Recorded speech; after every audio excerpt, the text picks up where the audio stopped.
Hello po sa inyo nga, Celebrity Chika Time po muna tayo at may inihanda po akong chika para sa inyo. Tara po't magchika na po tayo. Asia's multimedia star na si Alden Richards minamadali na ang taping o shooting ng kanyang teleseryeng Pulang Araw sa GMA para makapunta ng Canada. Yes, mga maka-Celebrity Chika Time, yan po ang ichichika ko sa inyo na lubos rin pong usap-usapan ngayon sa social media ng mga netizens, lalong-lalo na nga po ng mga followers at supporters ni Alden. And of course, bago po tayo dumako riyan, nais ko po munang batiin mga team bahay, team abroad at mga seniors natin dyan. Shout out po sa inyong lahat at happy Tuesday po. Sa susunod na buwan nga po ay lilipad patungong USA at Canada ang ating Asia's multimedia star na si Alden Richards kasamang ilan sa mga GMA artists. Yes po, magkakaroon po sila ng concert tour sa mga nasabing bansa.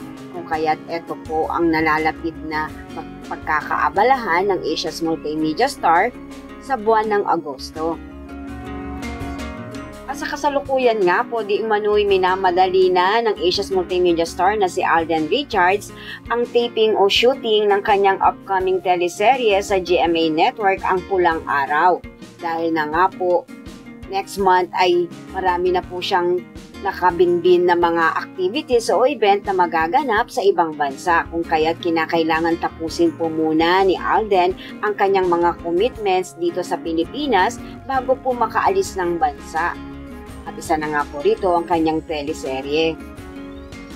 At syempre, excited na rin po ang mga followers at supporters ni Alden na mapanood na nga po ang kanyang pinakabagong teleseryeng ito sa GMA.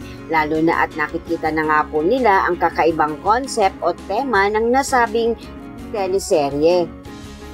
Kaya naman po kapag inilabas na ang teleserye ni Alden, abay sabay-sabay po natin itong panoorin.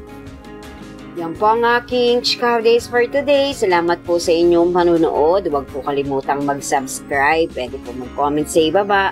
Basta't wag lamang po harsh o nakakasakit sa isa't isa. Salamat po muli. Spread love, not hate.